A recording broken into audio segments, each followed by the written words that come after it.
नमस्कार दोस्तों, हम इस समय गाजीपुर जिले हैं और सपा कार्यालय अनेक अनेक पदाधिकारी हैं और गाजीपुर जिला के जिलाध्यक्ष भी हैं। उनसे पूरा परिचय करेंगे और लोगों से मिलाएंगे, क्योंकि 2024 का चुनाव है और अनेक अनेक पार्टियां अपनी हथकंडे अपना रही हैं।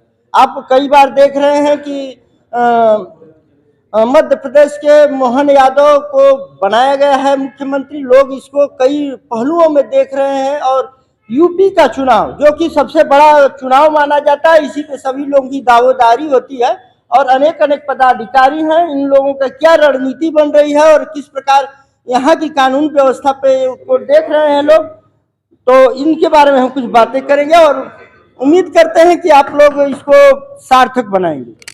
नमस्कार सर, पहले अपना परिचय बताएं। चलिए, बहुत बहुत धन्यवाद आपको। गोपाल यादव, जिला अध्यक्ष समाजवादी पार्टी गाजीपुर। हमारे बगल में बैठे हैं समाजवादी लोहिया वाहिनी के राष्ट्रीय अध्यक्ष श्री अभिषेक यादव जी, और इधर समाजवादी पार्टी के पूर्व जिला अध्यक्ष डॉक्टर ननकू यादव जी, समाजवादी पार्टी के प्रदेश कार्यकारिणी के विशेष आमंत्रित सदस्य आदरणीय श्री राम अवतार विश्वकर्मा जी, समाजवादी पार्टी के पूर्व जिला उपाध्यक्ष श्री निजामुद्दीन खां साहब, और बगल में हमारे समाजवादी शिक्षक सभा के जिला अध्यक्ष श्री कमलेश यादव भानु जी। भाई, ये हमारे पार्टी के वरिष्ठ नेता रामशीष यादव जी, यूथ के हमारे सम्मानित नेता हैं संदीप सत्या, और ये विनीत कुशवाहा जी हमारे बीच में है, संदीप यादव जी, संतोष यादव जी, अखिलेश जी, और हमारे युवा साथी हैं। मैं सर्वप्रथम आपको धन्यवाद ज्ञापित करना चाहूँगा कि आप अपने चैनल के माध्यम से समाजवादी पार्टी के कार्यालय में आकर हम लोगों से बात कर रहे हैं। आपको बहुत बहुत धन्यवाद, आपका स्वागत है। जी, बहुत बहुत शुभकामना सर। बता रहे हैं जैसे कि यूपी का दावेदार 2024 का चुनाव है आगे, और सारे लोग की नजरें यूपी पर पड़ी है। तो इस समय जो व्यवस्थाएं चल रही है, कानून व्यवस्था चल रही है, आप लोग इसको किस प्रकार? उत्तर प्रदेश के पूरी आम जनता, पूर्व में समाजवादी पार्टी की जो सरकार माननीय राष्ट्रीय अध्यक्ष माननीय अखिलेश यादव जी के नेतृत्व में जो उत्तर प्रदेश में चली थी, उन्होंने जो विकास का मॉडल उत्तर प्रदेश में लाने का काम किया था, जिस तरह से नौजवानों को नौकरी और रोजगार से जोड़ने का काम किया था, लैपटॉप देने का काम किया था, बेटियों को आगे बढ़ाने का काम किया था, और उत्तर प्रदेश के अंदर स्वास्थ्य, शिक्षा और इस देश के ही नहीं एशिया का टॉप जो है एक्सप्रेसवे बनाकर जो चीज़ों को, जो विकास के मॉडल को उन्होंने खड़ा किया था, आज पूरे उत्तर प्रदेश के लोगों की निगाह उधर दिख रही है। क्योंकि उत्तर प्रदेश में एक सरकार बीजेपी की चली गई, दूसरे टर्म की सरकार चल रही है, ये कोई बड़ा विकास का काम नहीं दे पाए, कोई रोजगार के सवाल पर इनके स्पष्ट आंकड़े नहीं है।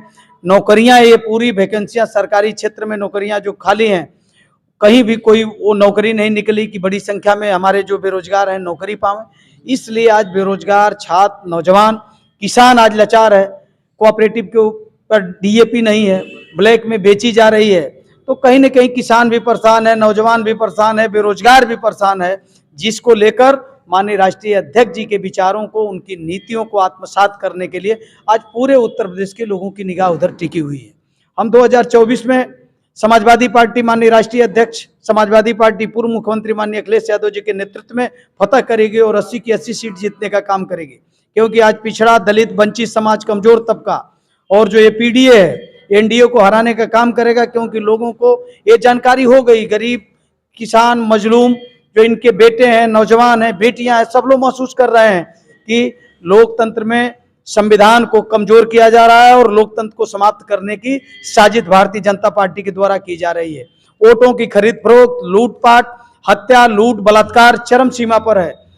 कहीं पारदर्शिता नाम की चीज नहीं रह गई। कोई ऐसा प्लेटफॉर्म नहीं कि हम थाने पर, तहसील पर जाकर अपनी बातों को कह लें और समस्याओं का निपटारा हो जाए। इसलिए जनता त्रस्त है, पूरा का पूरा जंगल राज व्याप्त है। हम उत्तर प्रदेश को केंद्र में रहकर, दिल्ली की सत्ता का रास्ता उत्तर प्रदेश से होकर गुजरता है।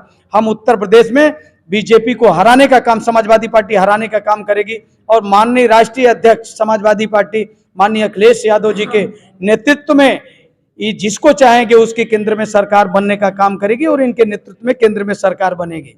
हम जमीन स्तर पर काम कर रहे हैं। समाजवादी पार्टी जमीन स्तर पर काम कर रही है। 2024 का जो चुनाव देखा जा रहा है, काफी लोगों का इस पे नजर है, ये आप लोगों का क्या एजेंडा होगा? ये पूरा का पूरा एजेंडा है। अभी गाजीपुर में आइए, किसी सड़क से आप क्रॉस नहीं कर सकते।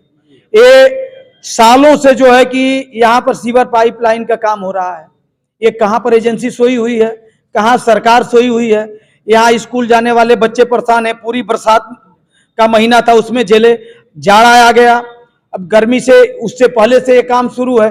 सड़कें बेहाल हैं, किसान बेहाल है, नहरों में पानी नहीं है। और खेती करने के लिए किसान किसी तरह से सिंचाई करता है तो बिजली विभाग के लोग छापा मारकर उसके घरों पर अनाप शनाप, जिसके पास कनेक्शन भी है उसके ऊपर 1-2 लाख के प्लांटी लगाने का काम कर रहे हैं।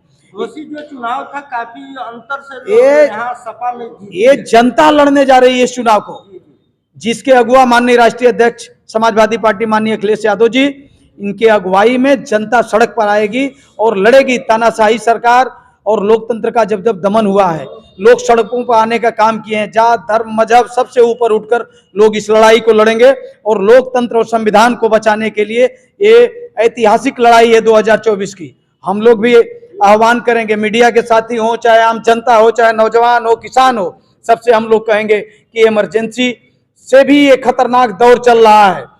आर्थिक इमरजेंसी है, पूरी की पूरे उद्योगपतियों को आगे देश में बढ़ाया जा रहा है। इनको ही भारतीय जनता पार्टी के लोग मजबूत कर रहे हैं। मीडियम क्लास के लोग बेहाल हैं, इनके पास इनके सारे संसाधन समाप्त होते जा रहे हैं। छोटी छोटी दुकानें बंद होती जा रही हैं, किसी तरह का रोजगार नहीं है, काम नहीं रह गया। तो ऐसे हालात में सब लोग जो है कि इस बार सचेत हैं और पीडीए एनडीए को हराएगा। माननीय राष्ट्रीय अध्यक्ष माननीय अखिलेश यादव जी ने जिस बात को कहा, इस बात को हम लोग मजबूती से कहने का काम कर रहे हैं कि पूरा देश जाति जनगणना के सवाल पर आप जो भागीदारी देना चाहते हैं सभी जाति धर्म के लोगों को दे दीजिए, जाति जनगणना करा दीजिए। बिहार में जाति जनगणना हो गई, वहां पर आरक्षण तय हो गया, वहां सारे फार्मूला तय हो गए और दूध का दूध पानी का पानी हो गया। जिस बातों को लोग जो है दूसरे ढंग से लेते थे, तो इसी बातें ओम प्रकाश राजभर पर हम कर लेते हैं, इसलिए कि ओम प्रकाश राजभर जब देखिए बाबा जी को घंटा बजाने के लिए भेज रहे थे और अभी अभी हाल में जिसकी कोई आइडियोलॉजी नहीं है, कोई विचारधारा नहीं है, हम बहुत ऐसे लोगों पर बहुत विचार नहीं व्यक्त करना चाहिए। आज भारतीय जनता पार्टी समाप्त कर रही है अपने एजेंडों से और एक एक करके एक एक लोगों को फंसाते जा रही है, दबाते जा रही है और खरीद फरोख्त का दौर चलाकर इस आर्थिक युग में जो है सबको खरीदने का काम कर रही है और सबके जबान को बंद करने का काम कर रही है। मात्र पूरे प्रखर रूप से आप देखेंगे माननीय अखिलेश यादव जी, माननीय ये पूर्व मुख्यमंत्री जी, समाजवादी पार्टी के माननीय राष्ट्रीय अध्यक्ष जी ही प्रखरता के साथ पूरे देश में इस तानाशाह सरकार के खिलाफ अपनी आवाज को बुलंद कर रहे हैं और लोगों का आह्वान कर रहे हैं कि आप आओ, हम इसे जब तक उखाड़ फेंकेंगे नहीं, बाबा साहब का संविधान नहीं बचेगा, लोकतंत्र नहीं बचेगा, हमें जो मत देने का अधिकार मिला था ये भी समाप्त हो जाएगा। जिसे खरीदने का काम कर रही है भारतीय जनता पार्टी, जिसे लूटने का काम कर रही है, कहीं कोई सुनवाई नहीं है। इसलिए समाजवादी पार्टी के साथ लोग बड़ी तादाद में जुट रहे हैं, नौजवान भी जुट रहा है और दूसरे दलों में काम करने वाले लोग भी आ रहे हैं। उनको विश्वास हुआ है कि इस देश में अगर कोई गांव गरीब किसान मजलूम की लड़ाई लड़ेगा तो माननीय अखिलेश यादव जी लड़ेंगे, समाजवादी पार्टी लड़ रही है, इसलिए उसके साथ एक लंबा कारवां जुड़ते जा रहा है। अभी ओम प्रकाश राजभर जी सपा में थे और वहां पे उनको भाजपा में गए और मंत्रिमंडल में उन्हें पद मिलना था, अभी नहीं मिला। क्या ये इन लोगों पर हमें कुछ नहीं कहना है। ये क्या सोचकर ये लोग क्या कहते हैं नहीं कहते हैं, हमें जो कमजोर तबका है उसकी लड़ाई लड़नी है, उसे हक और उसका अधिकार हमें दिलवाना है और समाजवादी पार्टी उसी क्षेत्र में काम कर रही है। कोई दुखित हो, पीड़ित हो, जिसकी समस्याएं हैं उसे लेकर हम लोग दिन रात लगे होते हैं कि वहाँ में उसके निदान के लिए हम लड़ाई लड़ने का काम करेंगे और उचित प्लेटफार्म पर उसकी आवाज़ को हम उठाने का काम करेंगे और समाजवादी पार्टी उस काम को कर रही है, नित्य प्रतिदिन कर रही है और सीधे संघर्ष कर रही है तानाशाह सरकार से लोकतंत्र को स्थापित करने के लिए और संविधान को बचाने के लिए। जी जी, बहुत बहुत शुभकामना।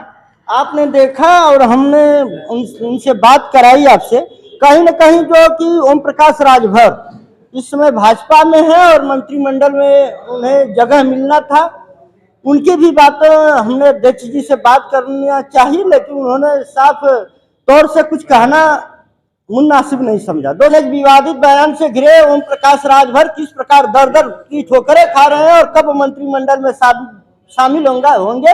इस समय हम गाजीपुर जिले के सपा कार्यालय पर हैं और यहाँ के जिला अध्यक्ष गोपाल सिंह यादव जी से बातचीत की और कहीं न कहीं हमने अनेक बार ज्वलंत मुद्दा को उठाने की कोशिश की है, लेकिन ओम प्रकाश राजभर के विषय में और अन्य एजेंडे के विषय में काफी परहेज दिखा।